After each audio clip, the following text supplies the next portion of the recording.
niat kita bangun desa, ikhlas dalam bekerja, maka insya Allah itu ada jalan semua. Kalau tidak ada lagi dana transfer dari pusat ataupun dari kabupaten atau dari provinsi ke desa, maka desa ini harus survive. Hampir semua swalayan yang di Samarinda ini suplainya dari kami. Kami layani Samarinda Bontang, udah kami layani. Samarinda Bontang.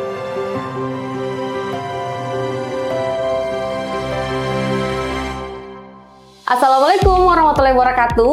Halo Sobat Desa, selamat datang di Siniar Bahana Desa, ruang obrolan inspiratif yang mengangkat cerita, pengalaman, dan praktik baik untuk pembangunan desa. Saya Risma yang akan menemani Sobat Desa dalam episode ketiga kali ini. Topik kali ini tidak kalah penting dari episode sebelumnya, yaitu ketahanan pangan dari desa. Sobat Desa, kali ini kita akan belajar praktik langsung dari Desa Loa Diri Ilir, Kecamatan Loajanan, Kabupaten Kutai Kartanegara. Sobat Desa, ketahanan pangan bukan hanya soal ketersediaan makanan, tapi juga bagaimana desa mandiri memenuhi kebutuhan pangannya sendiri. Dan hari ini kita akan ditemani oleh narasumber kita, yaitu Fahri Arsyad. Kepala Desa Loa Duri Ilir. Sebelumnya, bagaimana kabar hari ini, Pak? Sehat? Alhamdulillah. Selalu bahagia. Alhamdulillah, selalu bahagia dan sehat, Pak ya. Sehat. Terima kasih banyak sudah menyempatkan hadir di tengah kesibukan Bapak hari ini. Pertama-tama, teman-teman kita ucapkan selamat kepada Desa Loa Duri Ilir atas capaian raihan prestasi, Pak ya, sebagai juara 3 Lomba Ketahanan Pangan tingkat nasional. Lomba Inovasi Ketahanan Pangan. Inovasi Ketahanan Pangan tingkat nasional. Tingkat nasional untuk komoditas tertentu, Pak? Dia inovasi aja, membuat inovasi tentang program ketahanan pangan. Oh iya, juara 3 Pak ya, tingkat nasional. Aplaus dong teman-teman. Pak Kades, kita ngomongin sesuai dengan tema kali ini Pak ya, ketahanan pangan dari desa. Dan kita tahu ya Sobat Desa bahwa Desa Loa Duri Ilir ini merupakan peraih juara 3 Lomba Inovasi Ketahanan Pangan, Pak. Boleh dong Pak diceritakan sedikit gimana sih awal mulanya Desa Loa Duri Ilir ini bisa fokus pada ketahanan pangan ini, Pak? Baik. Assalamualaikum warahmatullahi wabarakatuh. Waalaikumsalam. Selamat siang, salam sejahtera buat kita semua dan salam merdesa buat kita semua. Salam. Jadi yang paling pokok daripada program-program yang ada di desa, yang pertama adalah tentunya niat. Ya, niat kita bangun desa, ikhlas dalam bekerja, maka insya Allah itu ada jalan semua. Jadi awal mulanya program ketahanan pangan ini, jauh sebelum ada dana desa, kami sudah mulai merintis bagaimana desa-desa ini suatu saat, kita berpikir suatu saat, kalau tidak ada lagi dana transfer dari pusat ataupun dari kabupaten atau dari provinsi ke desa, maka desa ini harus survive. Desa ini harus berdaya dan harus bertahan dari segi penghasilan desa untuk kehidupan masyarakat. Seperti itulah awal mulanya. Kemudian untuk program ketahanan pangan, kami barang ini kan tidak ujuk-ujuk langsung jadi ya. Kita harus melakukan, pertama adalah melihat potensi yang ada di desa. Jadi potensi desa itu apa yang ada potensinya di desa? Pertama potensinya itu kalau di Desa Loa Duri Ilir, Kecamatan Loajanan, kami berawal mulai dari sektor pertanian. Kami nanam jagung, kebetulan waktu itu dari kabupaten ada program penanaman 1 juta hektar jagung hibrida, kami melakukan penanaman jagung. Kemudian dari jagung ini ketika mau dijual itu harganya jatuh. Sehingga kami berpikir bagaimana caranya jagung ini kami bisa manfaatkan. Nah, timbullah ide, udahlah jagung ini makanan pokoknya adalah ayam.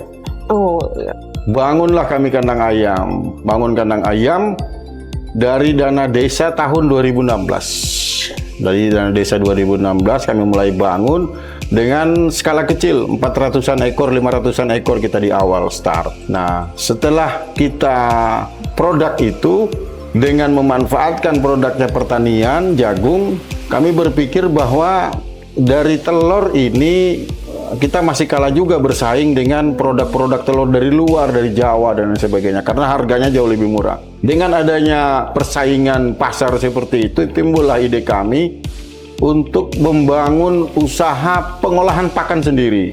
Kita pengen menekan kos produksi, pengen menekan biaya produksi. Sehingga kami mulai melakukan eksperimen, membuat manuver-manuver dengan komposisi pakan yang kami hitung tertakar, proteinnya masuk, untuk produksi. Termasuk langkah-langkah yang kami ambil, belajarlah ke beberapa tempat, baik itu di dalam daerah maupun di luar daerah. Kita intinya pengen mempelajari manajemen kandang dan pengolahan, bagaimana ilirnya daripada produksi telur ini. Kita punya pasar sendiri, itu targetnya. Jadi ketika berjalan, kita ada pendampingan dari teman-teman, maka mulailah timbul ide untuk produk telur omega yang seperti di depan ini, ya, produk telur omega yang pakannya kami mulai kelola. Memang dalam perjalanannya tidak semua material bahan baku pakan itu dapat di desa, harus dapat dari luar desa, sehingga perlu ada kerjasama antar desa. Kalau di Kabupaten Kutai Kartanegara sangat luas bentangannya, mulai dari hulu sampai ke hilir, semua material itu ada. Tinggal bagaimana BUMDes ini bisa bekerja sama antar desa. Kami sudah lakukan walaupun tidak kerjasama dengan antar BUMDes, tapi dengan petani-petani yang ada di Kutai Kartanegara. Ya, itu yang kami lakukan. Termasuk jagung, kami bisa ngambil jagung itu bisa dari Muara Badak, kecamatan-kecamatan lain. Bahkan kami pernah mengambil paling jauh dari Sulawesi untuk mendatangkan produk jagung ini, karena pakannya harus kami olah. Gitu loh. Nah, jadi itu yang membuat kita sudah mulai mengerti komposisi pakan dan seterusnya sehingga berkembanglah usaha BUMDes itu. Oh iya, BUMDes. Baik Pak, menarik ya teman-teman. Ternyata bermula dari keinginan untuk memberdayakan Pak ya, memanfaatkan atau memberdayakan apa yang ada di desa gitu Pak ya. Tadi kan kita ngomongin tentang pakan Pak yang dimulai dari 1 hektar jagung tadi. Tiba-tiba tercetus nih teman-teman ide untuk gimana sih jagung ini menjadi pakan untuk ternak gitu Pak ya. Ternyata juga melakukan kolaborasi dengan desa-desa lain Pak ya. Iya. Pak, kalau ngomongin komoditas, tadi kan kita ngomongin komoditas telur omega Pak ya. Apakah desa Lowadiri Ilir ini berfokus pada telur omega ataukah ada komoditas lain Pak? Jadi dalam perjalanannya, ketika petani ini nanam jagung, hasil jagungnya yang diolah kami olah untuk jadikan pakan. Batang jagung atau pohon jagung atau sering dibilang orang kebun jagung itu tidak dimanfaatkan oleh petani. Pak. Timbullah ide, ini diapakan ini batang jagungnya ini? Mau kami apakan? Ini cocoknya untuk apa? Ini cocok pakan ternak. Kami ambillah batang jagungnya dan giling. Giling, kita masuk proses fermentasi. Tercetuslah ide untuk memelihara hewan apa, binatang apa yang makannya kebun jagung ini. Timbullah ide pelihara kambing. Begitu. Jadi kita langsung udah datangkan lagi kambing, melihara. Kita bangun kandang, bangun pelihara kambing, sehingga dari kebun jagung ini termanfaatkan, tidak ada yang dibuang. Jadi sekarang ada sistem barter di desa. Petani bawa kebun jagungnya, bawa jagung kami beli, dia bawa kebun jagungnya, dia bawa pulang tai kambingnya untuk pupuknya. Ya, termasuk kotoran ayamnya itu dibawa untuk petani, dia tukar dengan kami, tukar dengan dia bawa kotoran-kotoran kandang kami, kemudian kami ngambil kebun jagungnya yang hasil dia panen itu, batangnya kami ambil, buahnya pun kami beli. Buat makan ternak tadi ada Pak, siklus lah di situ. Terbentuklah siklus itu. Menarik ya Pak, ternyata di desa Lowadiri Ilir ini makanya sampai ada inovasi ketahanan pangan itu Pak ya. Tapi Pak, kalau kita ngomongin tadi kan kita nyinggung lagi nih Pak ya ke pertanian Pak ya. Jadi kan di desa Lowadiri Ilir memanfaatkan pertanian untuk pakan ternak, kemudian kotoran ternaknya digunakan untuk pupuk pertanian gitu Pak. Kalau kita ngomongin tentang pertanian Pak, yang kita tahu saat ini kan kondisi cuaca iklim, kemudian keterbatasan lahan gitu Pak. Dengan kondisi ini apa yang dilakukan oleh desa Lowadiri Ilir Pak? Artinya begini, dengan adanya terjadi perubahan iklim dan lain sebagainya ya. Kalau kita di Kaltim ini kan tidak seperti di daerah Jawa. Kalau di daerah Jawa itu ada musimnya, ada musim hujan, ada musim kemaraunya. Tapi kalau di sini walaupun kemarau masih ada hujan, sehingga tanaman-tanaman hortikultura ataupun tanaman-tanaman palawija masih bisa bertahan di sini karena masih ada curah hujan walaupun sedikit ya. Jadi jagung itu sangat cocok di kondisi curah hujan yang rendah. Jagung, ada sorghum yang kita bisa mau lakukan inovasi pakan itu kita bisa ngambil dari situ. Nah, kalau jagung ini petani pasti dia nanam terus. Yang punya padi pun ketika dia sudah ketemu curah hujan rendah, dia akan beralih dulu. Dia beralih ke tanam jagung. Jadi ketika dia panen di kondisi musim penghujan, setelah itu dia akan nanam jagung di curah hujan rendah, dia akan nanam jagung. Jadi jagung ini sebenarnya masih ada. Cuman bagaimana semangat petani ini? Iya, Pak. Kenapa petaninya kita itu tidak maksimal nanam jagung? Karena pemerintah ini tidak merangkul penuh.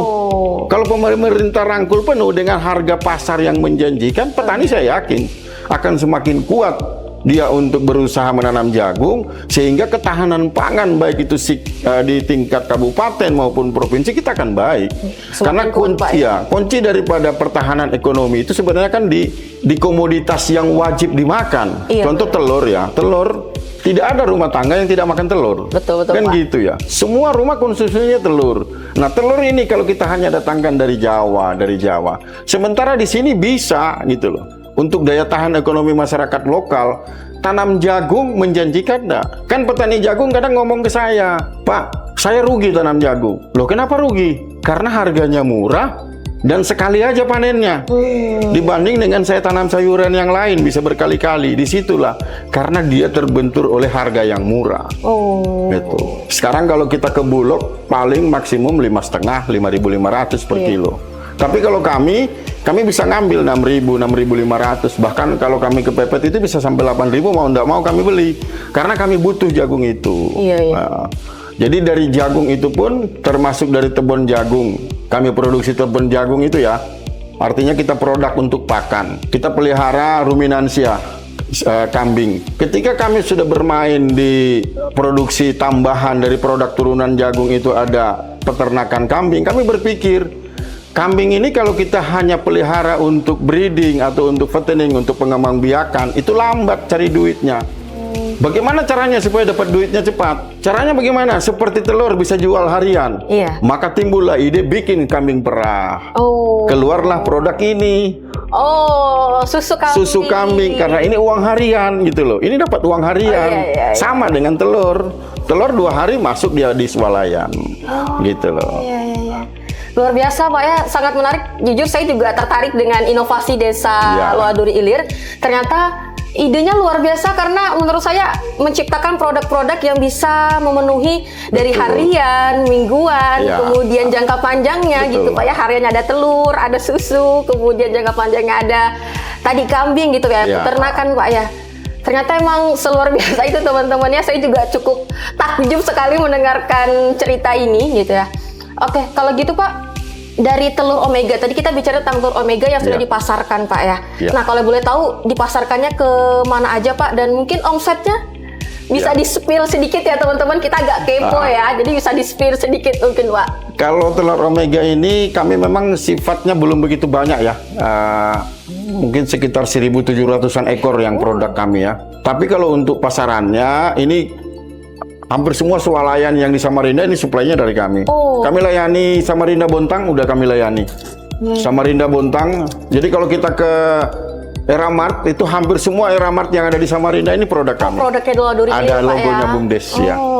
Ini Pak ya, logo BUMDes ya. Ya, ada logonya BUMDes itu di hampir semua swalayan itu produknya itu produk kami. Yang belum masuk ke swalayan ini karena ini masih nunggu proses izin-izinnya. Ini susu kambing perah. Ini murni. Kalau omset Pak ada bisa di-spill satu minggu putaran uangnya di Omega aja ya. Di Omega itu per minggu sedikitnya 30 juta. Wah, luar biasa ya. Per minggu. Sangat berdaya banget Pak. Karena masih sedikit ya. Sementara pasar Omega ini menjanjikan. Orang sekarang kan pengen hidup sehat. Benar Pak, benar. Untuk hidup sehat makanya konsumsi telur omega.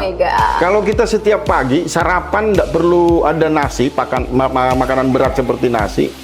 Kita makan ini aja, kita rebus 2 telur omega 2 butir, ini sarapannya. Jauh lebih sehat. Betul Pak, ya, saya adalah otak kita lebih cerdas lah, karena ada vitamin omega. Saya juga sama Pak, konsumsi 2 telur omega setiap hari. 2 telur omega setiap hari, maka kita tidak akan terjadi yang namanya penimbunan lemak dan sebagainya. Jadi teman-teman, sobat desa sekalian jangan lupa ya untuk konsumsi 2 telur omega setiap hari. Setiap hari. Oke, luar biasa ya Pak.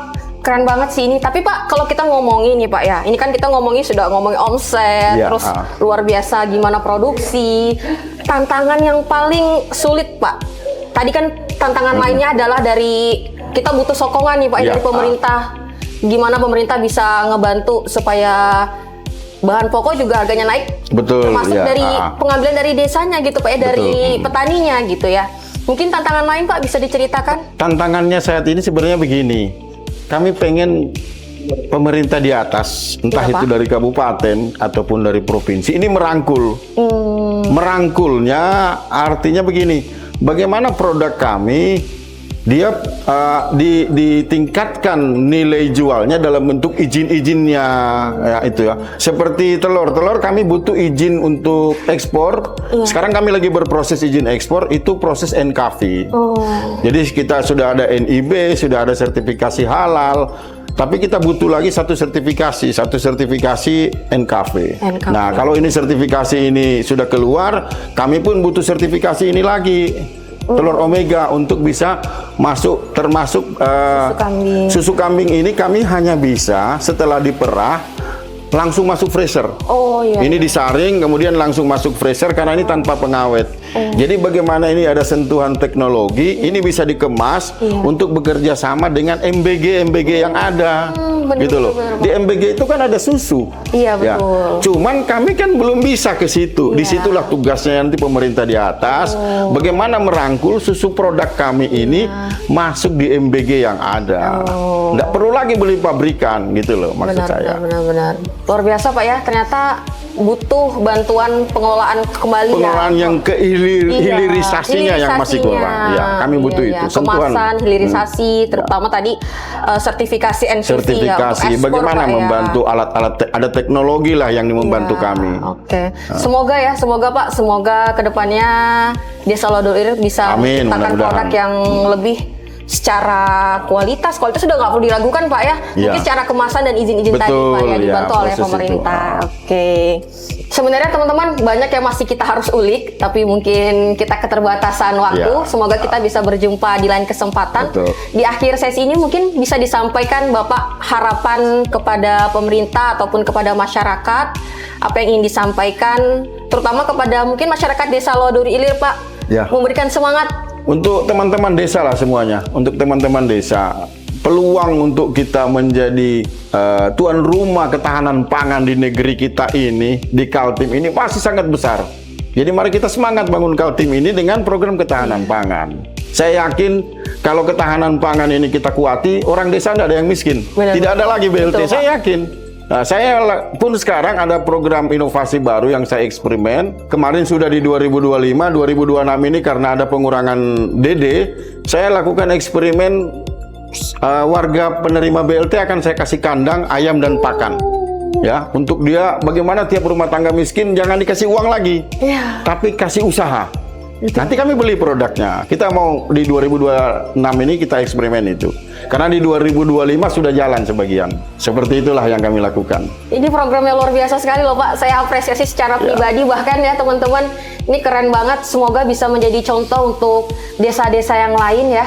Karena program dari Desa Lodul Ilir ternyata luar biasa. Selain punya produk unggulan, kemudian inovasi desanya, kolaborasinya Pak ya antar desa dan juga masyarakatnya memang perlu diacungi jempol. Luar biasa banget. Oke, teman-teman, Pak Fahri terima kasih banyak. Jadi nggak salah ya kalau juara 3 ya. Iya bener Pak, harusnya bahkan juara 1 ya teman-teman ya, harusnya juara 1. Titip Insya Allah. pesan buat Pak Kadis ya, Oh, iya. mintakan bantuan lagi Oh, ya, siap. bantuan lagi untuk desa Siap. lewat dinas mana kayak gitu Iya nak ya. benar. Nggak salah teman-teman, justru bahkan harusnya juara 1 ya dengan inovasi yang seluar biasa ini. Itu. Oke, terima kasih banyak Siap, Pak Fahri. Mbak, makasih banyak. Sobat desa sekalian, terima kasih banyak sudah menyaksikan Siniar Bahana Desa di episode kali ini. Dari Desa Lodul Ilir kita belajar ya teman-teman bahwa ketahanan pangan itu bisa dimulai dari hal-hal kecil, dimulai dari pekarangan rumah, dimulai dari desa, dimulai dari perkebunan desa, peternakan desa, dan dari desa kita akan membangun negeri Indonesia, Pak, ya, ya. Indonesia, negeri kita gitu ya. Terima kasih banyak kepada Ya, Pak Fahri makasih, Arsyad Mbak. telah Ya. hadir di sesi kita kali ini. Terima kasih juga kepada teman-teman yang menyaksikan Siniar Bahana Desa. Oke, terima kasih Sobat Desa. Jangan lupa untuk menyaksikan terus Siniar Bahana Desa di episode-episode selanjutnya. Sampai jumpa.